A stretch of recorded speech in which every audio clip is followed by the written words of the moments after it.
Ada kisah yang bisa kita ambil dari seorang sahabat yang sangat miskin.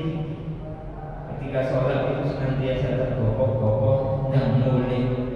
Ketika ditanya sama Rasulullah, ternyata dia ini pakaiannya gantian sama istrinya, pakaian untuk sholat, sehingga dia harus cepat-cepat pulang agar istrinya ini tidak tertinggal waktu sholat malam.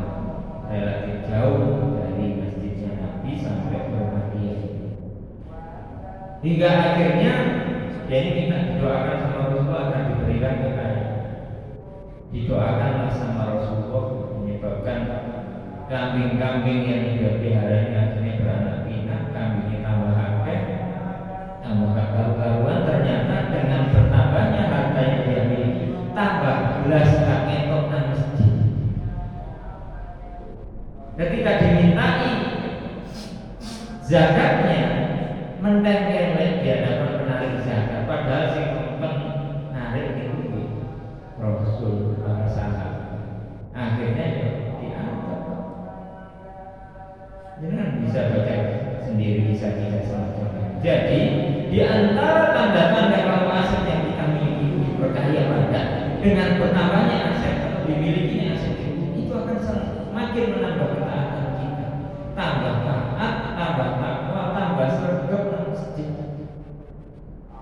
tambah semakin sregep terlibat dengan kegiatan-kegiatan keagamaan.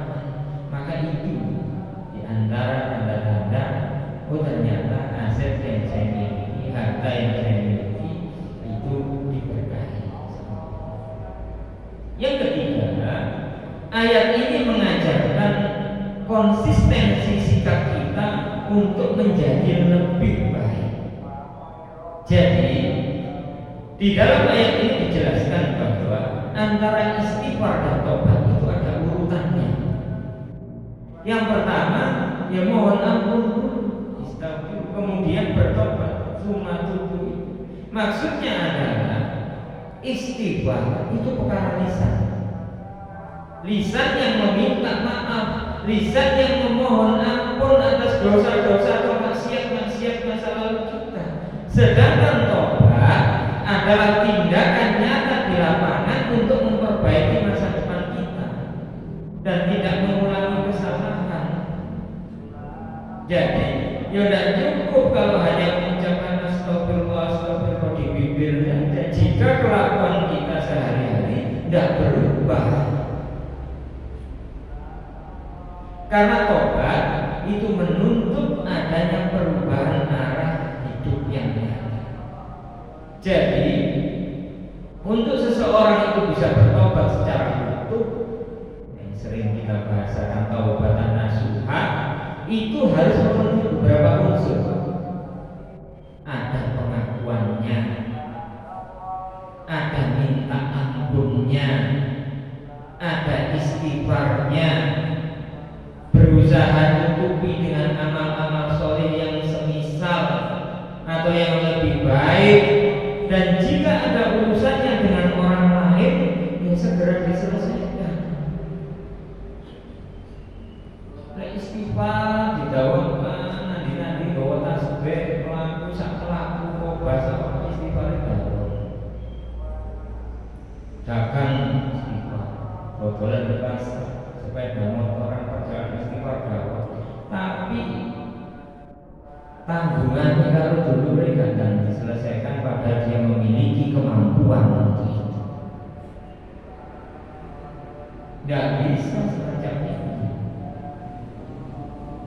Yang kelima, bahaya ego dan kesombongan. Nah, ini peringatan di akhir ayat ini. Wala tatawallau mujrimin, dan janganlah kamu berbalik menjadi orang-orang yang berdosa. Itu menunjukkan bahwa penghalang terbesar manusia untuk beristighfar itu ya rasa egois, merasa tidak bersalah dan sombong atas pencapaian dirinya sendiri.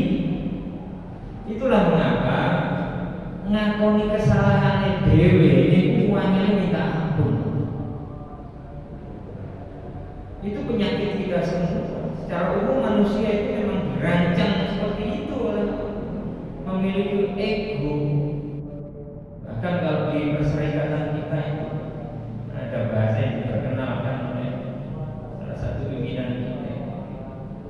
Kita ini masing-masing memiliki ego sektoral. Ya memang harus semacam itu, karena tanpa ego itu ya tidak jalan kehidupan ini. Tapi ketika egonya itu kebablasan sampai-sampai tidak mau mengakui rasa salahnya sendiri, sombong atas pencapaiannya di sini sendiri, ya tidak bisa. Maka istighfarnya tidak bisa, taubatnya tidak bisa taubat nafsu. Nah hal ini berbeda. Lek ngakoni kesalahan dhewe niku angel minta ampun, tapi lek ngarani wong liya salah itu gampang. Mudah sekali. Karena memang di antara penghalang terbesar untuk manusia itu mampu beristighfar dan tobat itu ya egonya sendiri. Makanya kan di antara doa yang diajarkan Rasul kepada kita itu kan doanya Nabi